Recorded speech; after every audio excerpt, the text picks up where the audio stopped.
Good morning students. Today हमारा topic है why does the law of demand sloping downward और a negative slope. Negative slope कब होता है? जब प्राइस और डिमांड के बीच रिलेशनशिप कैसा होता है? इनवर्स रिलेशनशिप होता है। हम स्टडी कर रहे हैं कि नेगेटिव स्लोप क्यों होता है हमारा डिमांड कर्व। जस्ट हम इसी लॉ ऑफ डिमांड को एक्सप्लेन करेंगे कि हमारा जो डिमांड कर्व है वो स्लोपिंग डाउनवर्ड क्यों होता है। इसी के कुछ रीजंस या कॉजेज बताने हैं हमने कि हमारा जो डिमांड कर्व है स्लोपिंग डाउनवर्ड क्यों बनता है। तो हम नेक्स्ट एक्सप्लेन करेंगे कि why the demand curve is sloping down. हमारा फर्स्ट पॉइंट है कि हमारा डिमांड कर्व स्लोपिंग डाउनवर्ड क्यों होता है। सबसे फर्स्ट पॉइंट है law of diminishing marginal utility, घटती सीमांत उपयोगिता का नियम। अगर हम बात करते हैं लॉ का मतलब होता है नियम, डिमिनिशिंग का मतलब घटती, मार्जिनल का मतलब क्या होता है कि एडिशनल यूनिट। सबसे पहली बात है जब भी वर्ड मार्जिनल यूज़ होगा तो इसका मतलब होता है एडिशनल। जस्ट लाइक अगर हम बात करते हैं कि जो सेलर होता है वो गुड सेल करता है तो कुछ मार्जिन रखता है गुड सेल करते वक्त, तो मार्जिन का मतलब होता है एडिशनल। और यूटिलिटी का मतलब होता है इकोनॉमिक्स की लैंग्वेज में बात करें तो उपयोगिता, मतलब सेटिस्फेक्शन। अगर एक कंज्यूमर कोई भी कमोडिटी कंज्यूम करता है तो उस कमोडिटी को कंज्यूम करने से उसको कितनी सेटिस्फेक्शन मिलती है, जो उसको सेटिस्फेक्शन मिलती है उसको क्या बोला जाता है? यूटिलिटी। जस्ट लाइक अगर हम बात करते हैं कि क्लॉथ को मीटर में मेजर करते हैं, ऑयल को लीटर में मेजर करते हैं, in the same sense utility को किस में मेजर किया जाता है? उपयोगिता को किस में मेजर करता है? यूटिल्स में मेजर करता है इकोनॉमिक्स की लैंग्वेज के अंदर। तो फर्स्ट पॉइंट है हमारा law of diminishing marginal utility, घटती सीमांत उपयोगिता का नियम। मार्जिनल का मतलब क्या होता है? एडिशनल। मतलब क्या, जब एक consumer 1 by 1 additional successive unit को कंज्यूम करता है तो यूनिट को कंज्यूम करने से उसको क्या सेटिस्फेक्शन मिलती है? That is called law of diminishing marginal utility. देखो अगर हम फॉर एग्जांपल अगर हमको हम हंगर फील कर रहे हैं और हमें भूख लगी है, हम चपाती खाएंगे, 1 चपाती खाएंगे तो हमें सेटिस्फेक्शन थोड़ा सा मिलेगा। उसके बाद 1 चपाती और खाएंगे तो हमारा सेटिस्फेक्शन लेवल क्या हो जाएगा? थोड़ा सा और अप हो जाएगा। 3rd चपाती खाएंगे तो हमारा सेटिस्फेक्शन लेवल थोड़ा सा और इंक्रीज हो जाएगा। उसके बाद 4th चपाती खाएंगे तो हमारा सेटिस्फेक्शन लेवल और भी ज़्यादा इंक्रीज हो जाएगा। हम क्या कहेंगे? बस और नहीं। उसके बाद 5th जब चपाती का केस आता है, कोई रेयर चांसेस ही होता है वो 5th या 6th तक जाएगा, तो हमारा जो रेयर चांस रह जाता है कि 5th या 6th तक का, ये केस किस चीज़ का बनता है? हमारा वोमिटिंग का केस बन जाता है। तो law of diminishing marginal utility क्या कहता है कि जब एक consumer more and more units bye consuming each successive units the utility goes on diminishing. जैसे जैसे एक कंज्यूमर सक्सेसिव यूनिट को कंज्यूम करता है, जो उसकी उपयोगिता क्या होती है? टाइम के साथ साथ क्या होती जाती है? कम होती जाती है। देखो अगर हमने 1 चपाती खाई तो हमारी सेटिस्फेक्शन कुछ कवर हुई, हमें थोड़ी भारी भूख थोड़ी सी कम हुई। उसके बाद 2nd चपाती खाई, हमारी थोड़ी सी भूख और भी कम होगी। उसके बाद 3rd खाई तो हमारी थोड़ी सी जो हंगर फील हम कर रहे थे वो क्या हो गया? और भी कम हो गया। तो law of diminishing marginal utility का मतलब क्या होता है? जैसे जैसे कंज्यूमर एक एक यूनिट को कंज्यूम करता है, ईच सक्सेसिव यूनिट को कंज्यूम करने से उसका सेटिस्फेक्शन लेवल क्या होता जाता है? डिमिनिश होता जाता है। That is called law of diminishing marginal utility.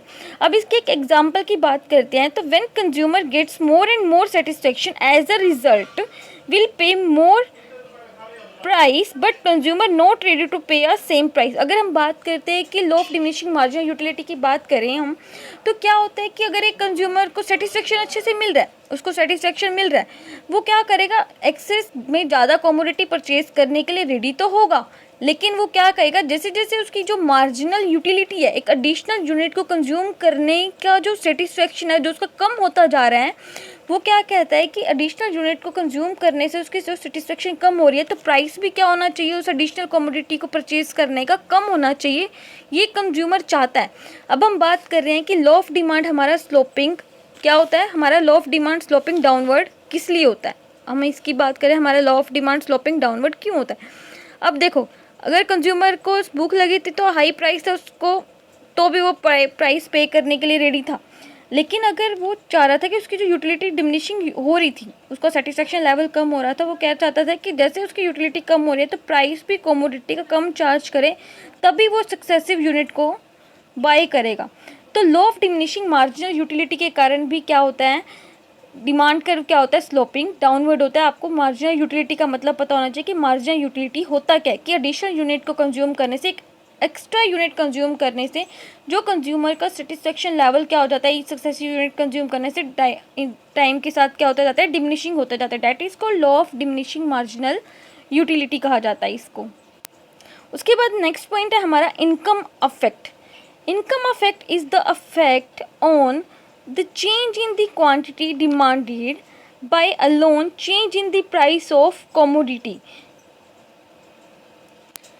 देखो, अगर हम इनकम की बात करते हैं तो इनकम अफेक्ट में क्या होता है, अगर एक कंज्यूमर की इनकम इंक्रीज हो रही है तो वो डिमांड क्या करता है, ज़्यादा करता है। अगर इनकम उसकी कम हो रही है तो वो डिमांड क्या करता है, कम करनी स्टार्ट कर देता है।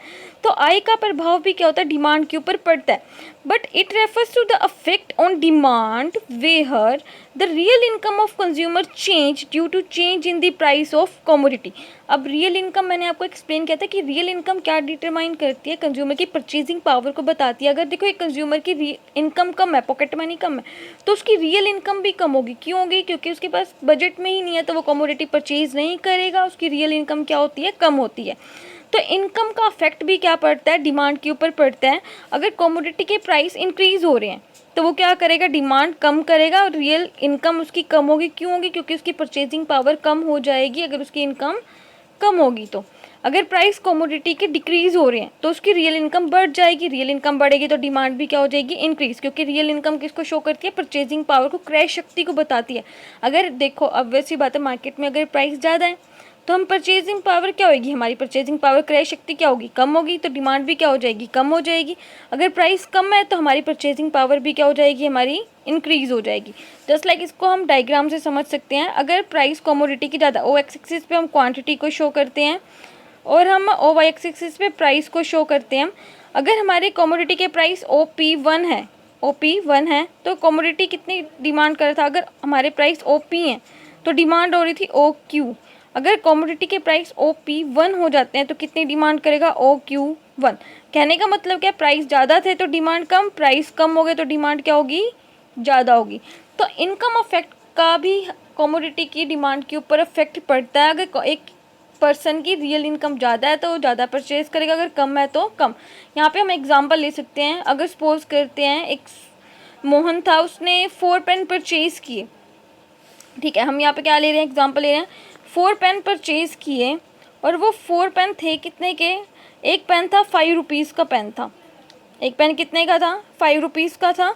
और अगर हम बात करते हैं तो उसकी पॉकेट में जो मनी थी वो 20 रुपीज़ थी, उसके पास पॉकेट में 20 रुपीज़ थे। उसने 4 पेन परचेज़ किए 5 रुपीज़ के और पॉकेट में उसके पास मनी कितनी थी, 20 रुपीज़ थी। अगर हम बात करें 4 पेन कितने के थे, 5 रुपीज़ के थे, तो 20 रुपीज़ उसकी पॉकेट मनी थी, तो 5 रुपीज़ का एक पेन था, उसको कितने पेन मिले, 4 पेन मिले। अगर वही प्राइस अगर 5 रुपीज़ से 4 रुपीज़ हो जाता है, प्राइस कितना हो जाता है, 4 रुपीज़ हो जाता है, तो उसके पास पॉकेट में तो 20 रुपीज़ है, लेकिन उस पेन कितने परचेज़ करेगा, वो 5 पेन परचेज़ करेगा। तो एक पर्सन की इनकम तो वही है, लेकिन उसके प्राइस में चेंज होने से उसकी जो क्वांटिटी डिमांडेड में क्या हो जाता है, चेंज होता है। अगर प्राइस 5 थे तो 4 पेन परचेज कर रहा था, अगर प्राइस 4 रुपीज़ हो गए, कम हो गए, तो उसने क्वांटिटी डिमांडेड क्या करनी स्टार्ट कर दी, ज़्यादा।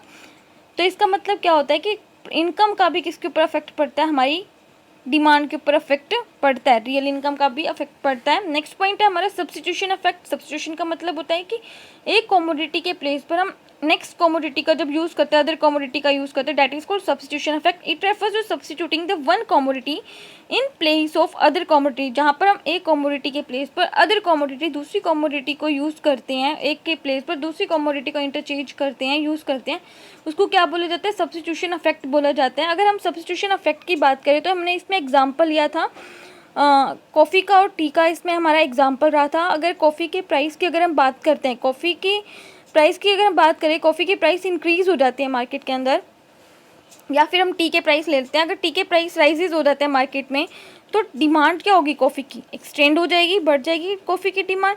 अब हम बात कर रहे हैं कि सब्स्टिट्यूशन इफेक्ट का हमारी डिमांड पर क्या इफेक्ट पड़ेगा। अगर टी के प्राइस इंक्रीज़ हो रहे हैं तो मार्केट में टी की डिमांड क्या होगी, कम।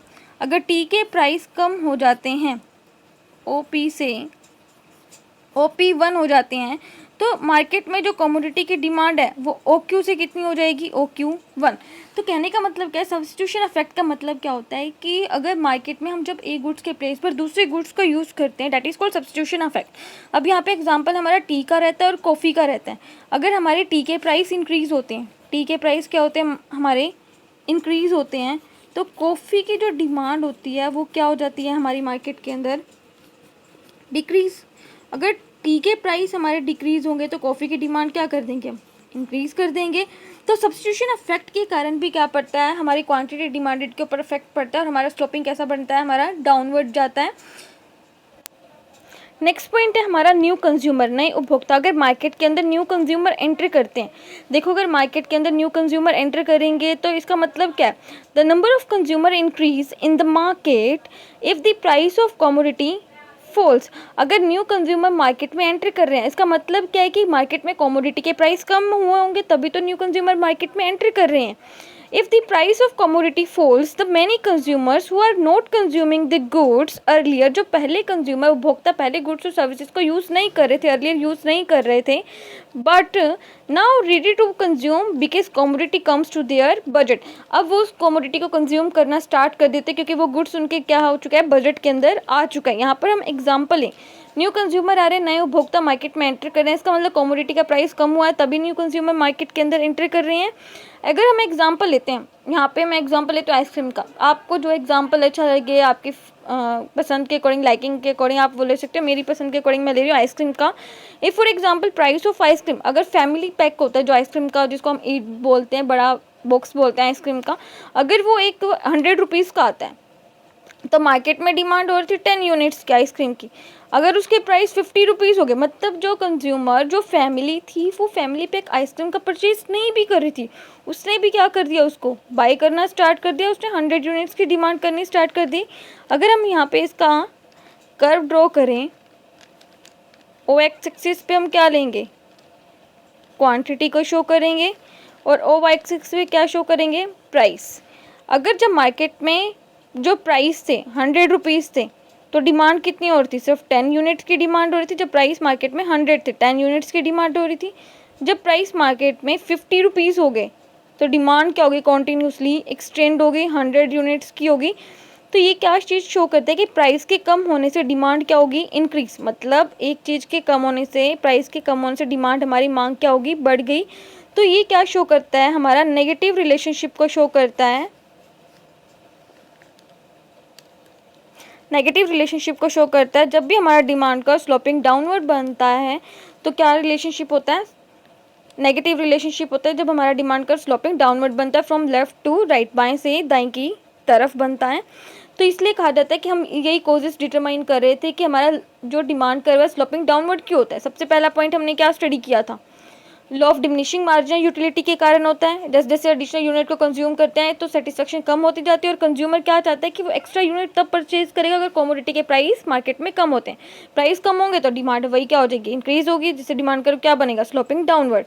उसके बाद नेक्स्ट पॉइंट स्टडी किया था हमने, कंज्यूमर की इनकम भी अफेक्ट करती है डिमांड को, उसकी रियल इनकम कब इंक्रीज होगी, अगर मार्केट में प्राइस कम होंगे तो वो ज़्यादा परचेज करेगा, अगर मार्केट में प्राइस ज़्यादा होंगे तो उसकी रियल इनकम, जो परचेजिंग पावर है, वो क्या हो जाएगी, क्रय शक्ति क्या हो जाएगी, कम।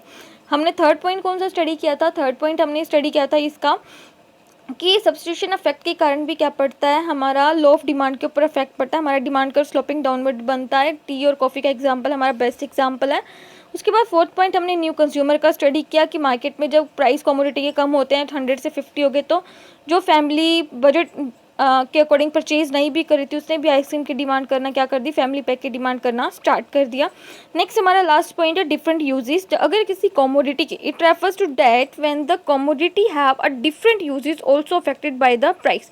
अगर किसी कमोडिटी के डिफरेंट यूजेस हैं तो उसका भी इफेक्ट डिमांड के ऊपर पड़ता है। यहाँ पे हम एग्जांपल ले सकते हैं मिल्क का, मिल्क के भी कितने यूजेस हैं, हम टी भी में भी यूज़ करते हैं, आइसक्रीम भी उसको कर सकते हैं, मिल्क से कॉफ़ी भी बनती है, अगर हम कर्ड बनानी है तो भी मिल्क का यूज़ करते हैं, अगर डायरेक्ट कंज्यूमिंग में भी हम मिल्क का यूज़ करते हैं, पुडिंग खीर वगैरह बनानी है तब भी हम मिल्क का यूज़ करते हैं, अगर स्वीट्स वगैरह बनानी है तो भी मिल्क का यूज़ करते हैं। अगर मिल्क के प्राइस क्या होंगे, मार्केट के अंदर ज़्यादा होंगे, मिल्क के प्राइस ज़्यादा होंगे तो सिर्फ हम नेसेसिटी गुड्स के ऊपर यूज़ करेंगे, मे भी हम कंज्यूम करें, या टी और कॉफ़ी में इसका यूज़ कर सकते हैं। टी और कॉफ़ी में इसका मेनली हम यूज़ करेंगे, टी में, कॉफ़ी में, या फिर हम डायरेक्ट इसका कंजप्शन करेंगे।